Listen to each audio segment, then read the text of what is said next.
are listening to the Healthy Families Rule podcast, hosted by health coach Heather, master health coach and wellness educator specializing in family health. This show is about raising a strong, healthy, resilient family with confidence and courage in a confused world. Hang out with me each week to learn practical coaching tips, parenting advice, nutrition and exercise suggestions, and stress reducers to apply to your mental and physical well-being.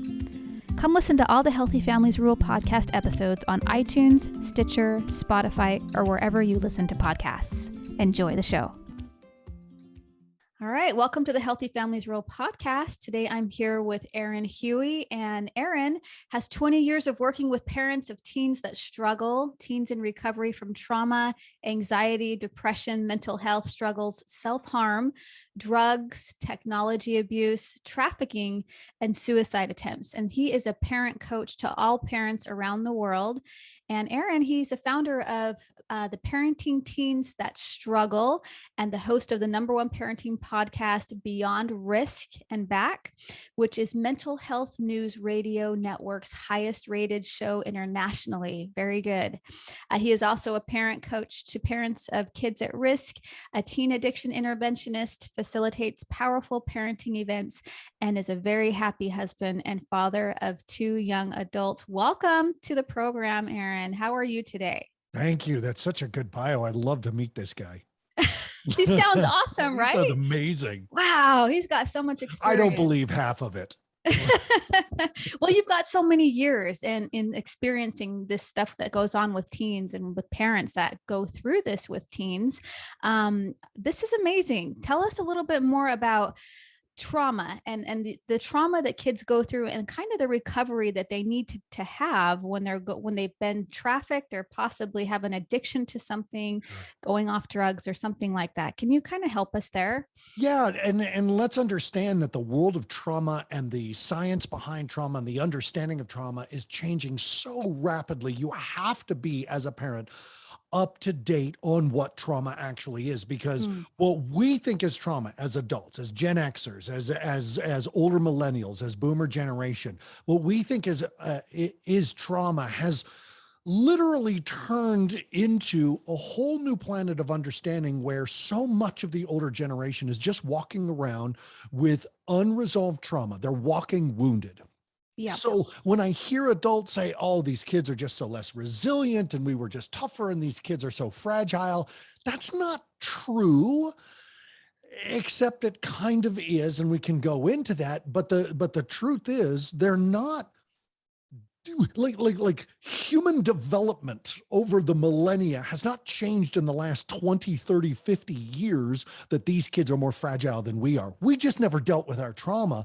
And the more we look at trauma, the more we understand what is actually traumatizing to the brain. So in the biggest layman terms, something has happened to the body that the brain can't reconcile, or something has happened to the brain that the body can't reconcile. And when we have a separation between a body experience and the thinking, or a brain experience and the body somatic experience of the brain's thinking, that disconnect can turn into, well, quite frankly, a harmful disconnect that affects DNA expression, genetic expression. If you're really curious of how far the study of trauma has gone, look into epigenetics. And how your great-great-great-great-grandfather's traumatic experience, and in the Middle Ages, 1 out of every 4 men died a violent death. 25% of the population was being killed in a violent death. And how the experience of that changes DNA expression. And now we're in this trickle down with these children nowadays. Divorce happens a lot. There is a global pandemic. Excuse me, adults can barely get along because we can't seem to agree on what God looks like, or which politician is better, or whether or not something like a global pandemic is actually true or not. Right. People are arguing and fighting in the streets, and we're wondering why the children are so fragile.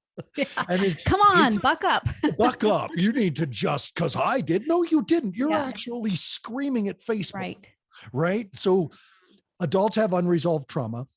Trauma is more rampant, and we understand it more than we used to, and more things are traumatizing. Let me give a case in point. Yeah. The military has researched and found that when you send these men and women, our soldiers who are serving our country, into the battlefield, and they are dying and they are killing, because that's what happens in war, there are certain parts of the brains that are stimulated. Now, if you take those same soldiers who have gone through a violent war battle experience and put them in front of a video game, a violent war video game, and they sit there and play that game, the exact same parts of the brain are being stimulated. What that means is the brain doesn't know the difference. So now we have the anarchy of the internet, where violent and sexual images are being tossed at our children constantly, and they're watching something and it's stimulating the same part of the brain that would harm them if they saw it in real life. The violence they're seeing, the torture they're seeing, the aggression they're seeing, the blatant sexuality that they're seeing, without any formation of what this is versus what the real thing is. So what is traumatizing? A lot more than what we thought. So the work, the therapeutic work, becomes disconnecting the amygdala triggers from the thing, because the amygdala is like the body alarm system. So a trauma thing happens, big or small, big T or little t, and the amygdala takes a picture of the experience. The amygdala does not possess a timeline. So anything that's going on in your current purview that reminds you of anything in that picture, your body sends an alert signal. Your amygdala goes, danger, you're in danger. And so your body starts to go into survival mode. You may not know what triggered you. You may. It might be a smell, a taste, a sight. I always like to say that if someone's wearing red shirt and khaki pants and truly brutalizes you, and you block it out, and then wondering why you get the shakes in a certain big box store while you're shopping. And then through therapy, you realize that all the employees are wearing red shirts and khaki pants, but you didn't know. You don't remember.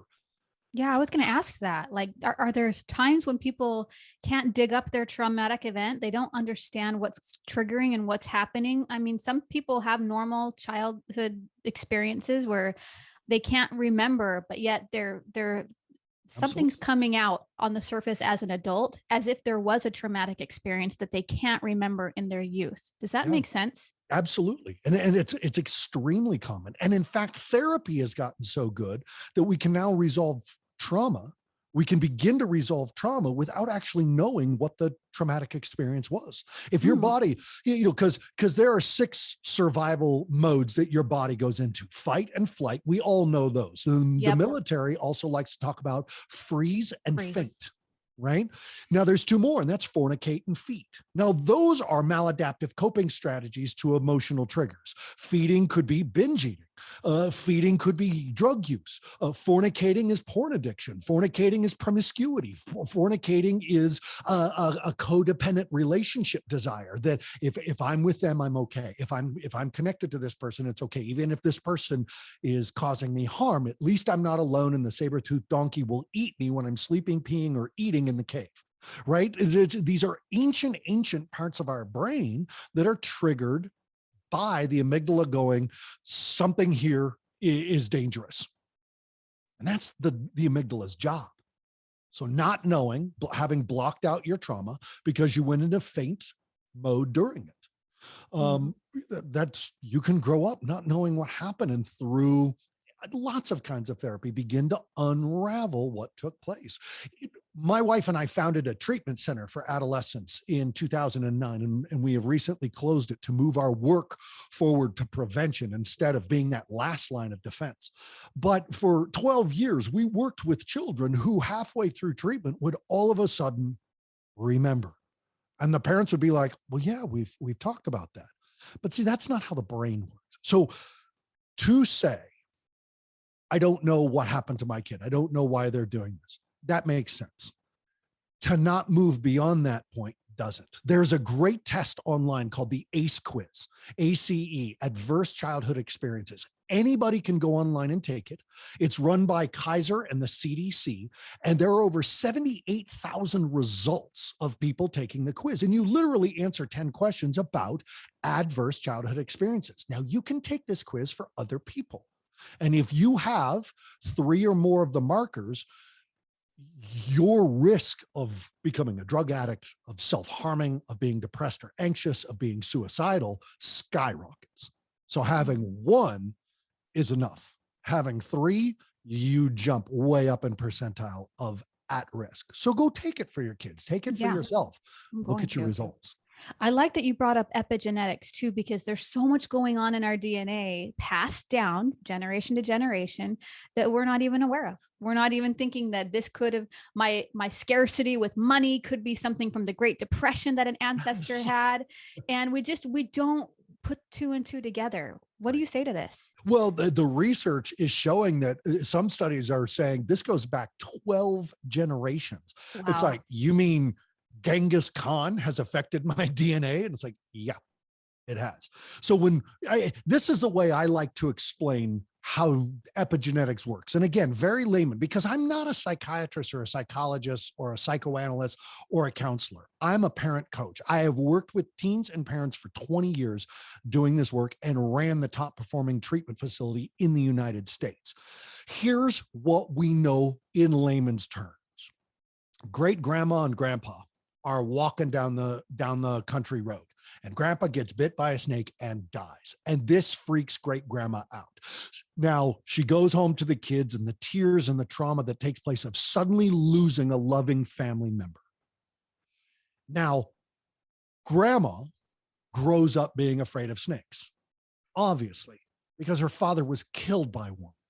Now grandma's raising mom, and as grandma's walking through a park, she sees a gardener snake, grabs mom, yanks mom off the ground screaming. Mom feels the pull, the physical experience of being yanked away from the ground. Here's her mother crying and screaming, and see her grandfather was killed.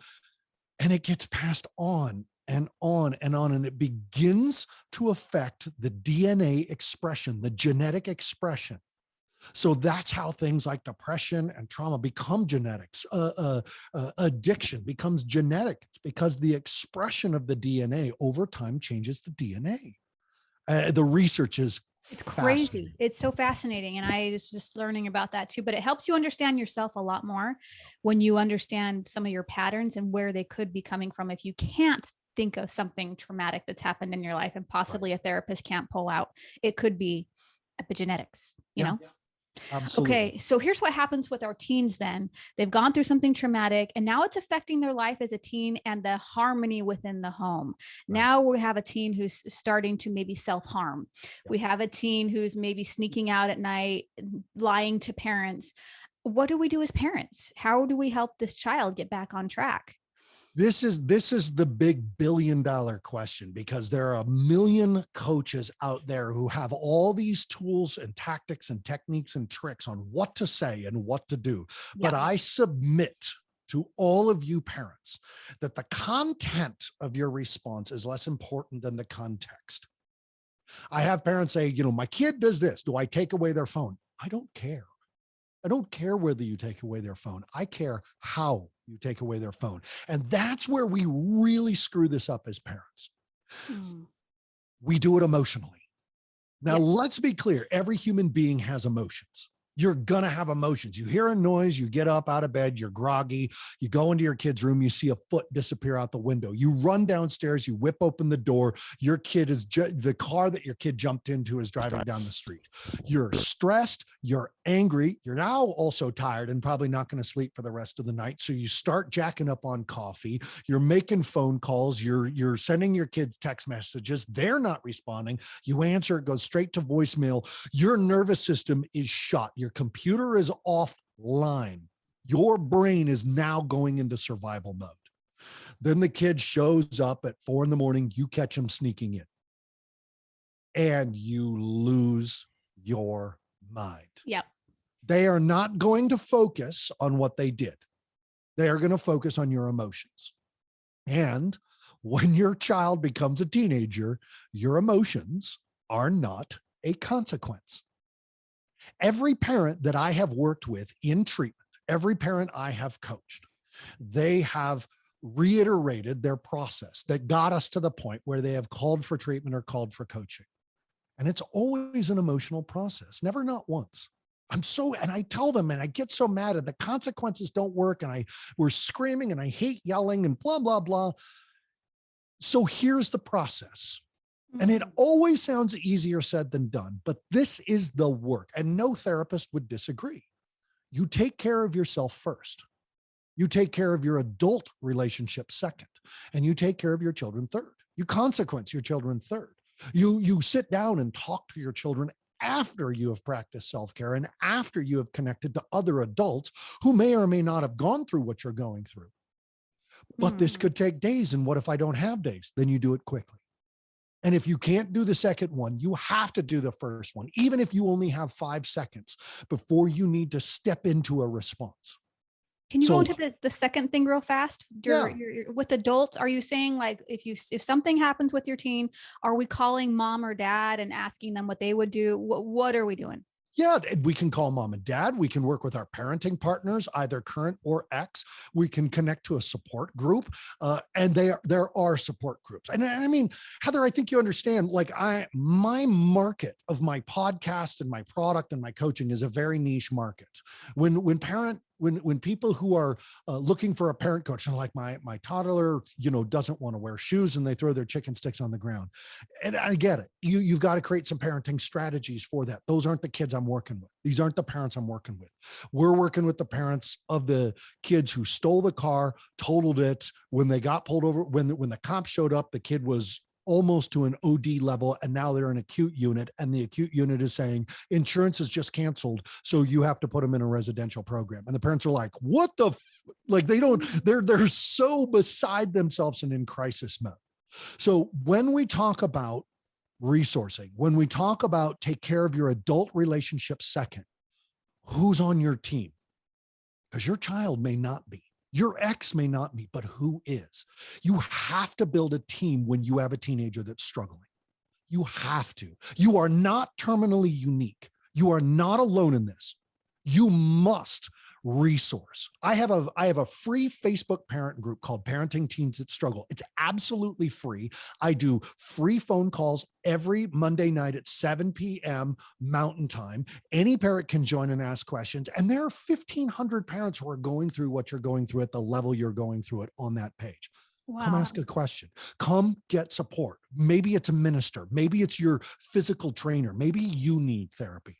Can it be a book that you're reading? Like possibly someone recommends a book? Oh, absolutely. Yeah, absolutely. I have a 56 parenting course online that it is so cheap, Heather. And it is less than $100. And you could log on in the middle of the night while you're up because your kid just bailed out the window and watch a few parenting courses. That's it. Drinking a glass of water is self-care. Eating nutritious food is self-care. Moving your body is self-care. Good sleep is self-care. Breathing on purpose is self-care. Being a part of Al-Anon is self-care. Being a part of a parenting a collective or group is self-care. Having books that you're resourcing. My God, Heather, how many YouTube videos are there about parenting? Even if you're watching something that has nothing to do with what you're going through, you're resourcing with other adults. So that's what I mean by take care of yourself first and your adult relationship second. Then whatever you do with your teen is going to come from a better place. That's the key. It doesn't matter how good at parenting you are when you're fatigued, stressed, furious, exhausted, and sad and scared. Even your best decisions are going to come out like crap. So again, I submit, it's not the content of your consequences. It's the context. Okay. And so you're saying we really need to step back when that child comes in at 4:30 in the morning. We cannot be emotional. No. We just, what would be the first thing you'd say to this child as they walk in then? Would you say, hey, I'm glad you're safe. I'm glad you're safe. That was really scary for me. We'll talk about it later. Okay. And then you might need a day or two. Oh, you can take as long as you want. Guess what? Children have long-term memories. Dr. Spock always like immediate consequences. So they attach the consequence to the behavior. BS. That is not realistic. What is realistic is you are so upset. How good of a parent are you going to be when you're that upset? Yeah. If you haven't had time to resource, then you must delay. If you have had time to resource, you have to delay 3 hours, delay 6 hours, delay 3 days. I don't care. Just take the time because emotions change. Okay. So you having the experience where you go, I'm really glad you're safe.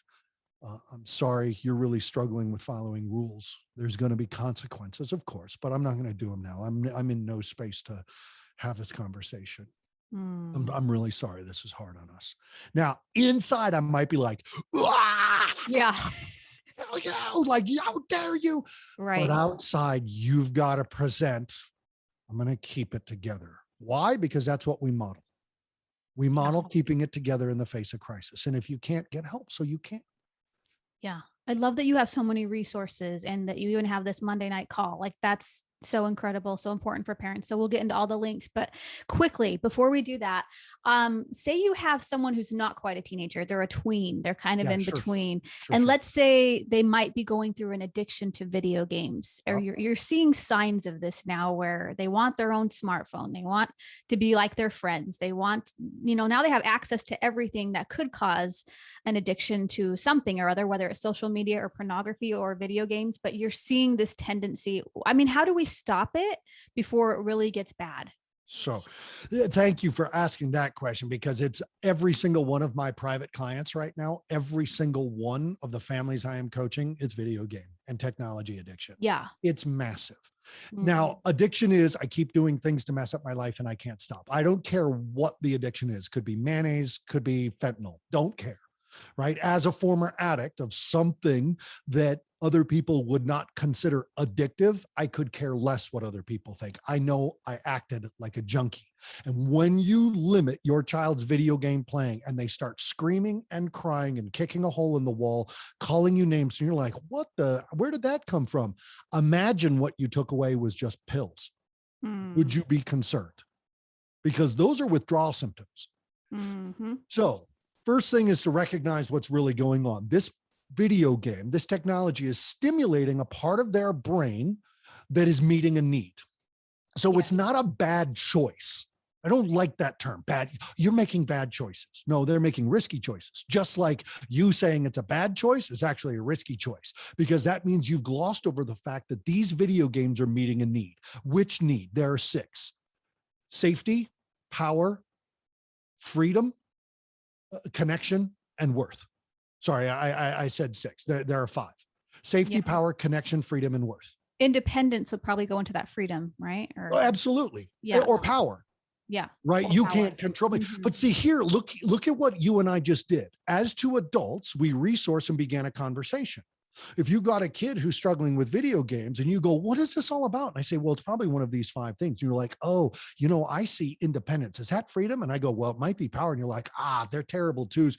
And now we're using our prefrontal cortex. At the end, does it matter which one it is? Nope. Right. No. What matters is that you and I resourced and did our work, and we'll be able to handle it differently. So that's key, is that the reaction will accomplish less than you understanding what your child's experience is. So going all the way back to what need is being met here. Look at what video games provide. Remember what we said about the military and violence and the stimulation of the brain? My kid loves Minecraft. They won't get off Minecraft, blah, blah, blah. What are they doing in Minecraft that is building? Yes. It's a creative, constructive building experience. Imagine that brain that's developing in there. Imagine that brain that is every day building and constructing and being creative, and everything is symmetrical. And look, it's not bad. It's just become maladaptive. What are they doing here that they're struggling to do in real life? What if we could begin to provide those opportunities in real life? Well, school provides those opportunities. Hey, parents, do you remember school sucks? Right. That's why they don't want to do it at school, because it sucks. But what can we do? Yeah. So that's number 1, is that we start to look at this with a different brain other than, now you spend too much time. So number 2 is, if they spend too much time on a product that was developed by adults, marketed by adults, sold by adults, bought by adults, and the resource for playing the game is being provided by adults, maybe the adults could do something different and say, hey, this is not going to be a fun conversation, but it's time to have it. And we're out at the park, ice cream. I picked them up from the school. We got ice cream. We're sitting in the park for a second. We're just going to have a little talk. So this Minecraft thing has been causing me a lot of stress. And when I'm stressed, I'm not a good dad. And so I've decided to help me manage my stress. I'm going to start managing the internet in the house. So you're allowed, I am willing to let you play Minecraft from after homework till 8 p.m. Now there's an hour and a half in there that we're also going to be having dinner with no technology. So during the dinner time and at 8 p.m., the internet is going off in the house. That means nobody gets it. Okay, because if we make the child the problem of the family, then the child is now sharing a burden, or not sharing a burden, but burdened the family. The child is not responsible for fixing the busted system. The adults. Yeah. So we say, hey, we're going to start controlling the internet until this isn't a problem anymore. Someone's going to manage what's happening. And it might as well be you, but since you're struggling, I'm going to do it because I love you. No, my old friends, I know. Stop answering these questions when these kids come back with my friends and no one else and other parents. Yeah. They're a child. They have no idea. This is not a power struggle. They're a child. When a child power struggles, I go, that makes sense. When an adult power struggles with a child, I go, are you insane? Like, don't come to my house. Well, welcome to every parent's house. And that's because the power struggle. It's real. It's very real. It can be started by the child, but it's fueled by the parents. Yeah, we mirror their behavior so quickly. And they mirror ours. Mm-hmm. That's why that self-care piece is way more important than consequences on the child. Because my kids are 25 and 26, and when life gets stressful for them, you know what I see them do? What? Take care of themselves. Yeah. Because that's what my wife and I modeled. We modeled self-care. Oh, this is hard. I'm going for a walk. Oh, this is stressful. I'm going to a yoga class. Oh, this is stressful. I'm going to sit down on the floor and take on purpose breathing for 4 minutes. For so good. I'm going to get a glass of water and just sit, and I'm going to focus on, I'm drinking a glass of water. Water is good for me. Yeah. It can be super short. It can be, I'm going swimming. Like it's your call. You're the adult. Yeah. So manage that internet. I think adults can sit down and go, what are some ways I can model self-care in the home that I'm not doing now so that my kids can see that I'm leading by example? That's the first thing I think. And then I think just really being the parent, stepping into the role of a parent and saying, we have to have some guidelines around this stuff, guys.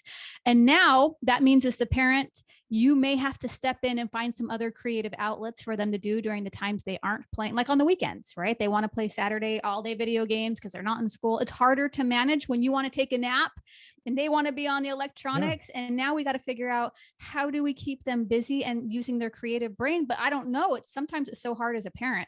You just say after chores, the internet's available. Yeah. And it's shut off until after chores. And guess what? Mommy's not going to be on the internet either. Dad's going to set his phone aside and he's going to do his chores as well, because we do chores.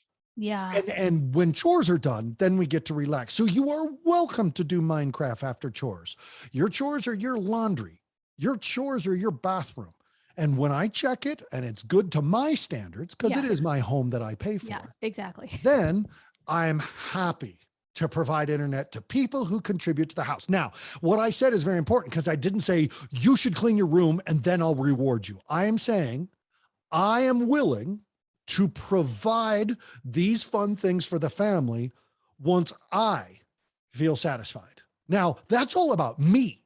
And that keeps me in charge of the house, because I'm paying the bills and I'm providing the internet and I'm parenting from my value system, not on what my children should and should not do. My values, and my values say, if there's no lying, stealing, sneaking, cheating, or breaking the law, I'm going to provide you internet. But the moment one of those 5 things happens, using the internet, I'm not going to be willing to provide that. I'm not providing internet to boys who look at porn. I'm not going to be providing the internet to girls who are, signed up on a chat where they're in a group about self-harm and all talking about this type of stuff. Mm-hmm. Because if you're not willing to show me, if you're erasing your history, that's sneaking. And it's my internet. Right. And I'm not willing. So I'm not doing it about what they should and shouldn't do. I'm doing it about what I am and am not willing to do. I love that. What would you say to like a mom, let's say, whose husband is a gamer and her kids are gamers, and so they're both not on the same page as far as electronics go? I know several people I coach are like this, where the husband is actually the gamer Yeah. and leading the example that way. Yep. How do you help parents get on the same page? First of all, there's a belief system that we have to be, and it's not always going to work out. But the conversation between the parents has to come again from a place where the parent who's initiating the conversation, because obviously the parent who's using the video games as the relaxation tool, as the escape, right, is using it as a maladaptive coping strategy. I know adults love video games too. Mm-hmm. Now, the conversation could go either, how would you like it if for the amount of hours that you sat down there playing video games, I drank wine? Because that's how I relax. So, you're using that to relax. So and we're already in the power struggle, right? To say, this isn't healthy for our kids. And there is no conversation any parent can have with their child that is going to change their child's behavior. And I submit this, Heather, by asking you a question. Can you tell me of one lecture, one intense conversation that your parents had with you that you woke up the next day and were like, shucks and darn, my dad was right. I'm going to change my ways. Heck no. Are you kidding? No. It was just ego all the way. Yes, for sure. It was ego. It was anger. It was yelling. It was crying. It was fear. It was intensity. And I wasn't focused on my strategy. I was focused on my parents' emotions. Right. To get me focused on my strategy, which, by the way, video games do brilliantly because they consequence the player without emotion. And so when the player is experiencing the consequence without emotion to focus on, to distract them, they have to look at their strategy and change. If they keep going this one direction and they die going around the corner, they go to a different direction. How come we can't do that at home? Yeah. We can't. And so the conversation with the parent who is differing is saying, I know we disagree on this. And it's our disagreement is not good for our children. They're triangulating us. They're saying, well, dad gets to, or well, mom gets to, and that's not working. Right. We have to figure out something that's going to work. And either I be the bad guy and I take everybody's internet away because I'm not willing to live in a house where I don't have access to my husband because he's playing video games. And I'm not willing and I say this with all the love for all the dads listening in my heart, because I'm a dad. When mom's done, it's coming to an end for the whole family. Because when mom's done, it's over. When dad's done, dads are the great enablers. And I don't like the term enabling, but when it comes down to it, after 20 years of doing this work, dads are the enablers, not moms. Because you know what dads do? They shut out. They turn off, they compartmentalize the experience, and they work, chore, hobby, game, football.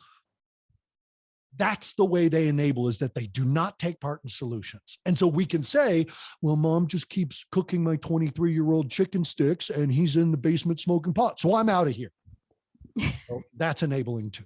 Yeah. So we have to jump into the process. And at some point, when mom's done, it's over.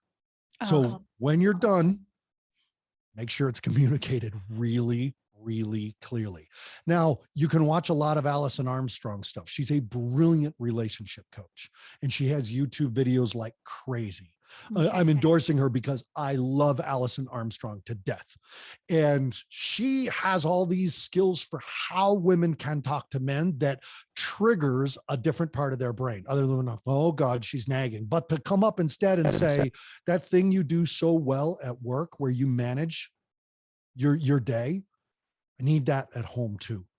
I need that with our kids. I need you to show our kids how to manage their habits, because you do it really well at work. And then you come home and drop it, and our kids are dropping their management skills too. Ladies, I think we need to listen to this lady, Alison. Yeah. Alison Armstrong. And we got to learn how to talk to the men. That's how it is.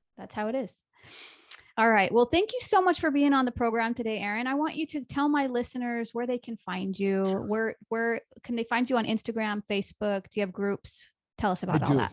I want to keep it really simple. So I want you to go to Parenting Teens That Struggle. It's a private group on Facebook moderated by me.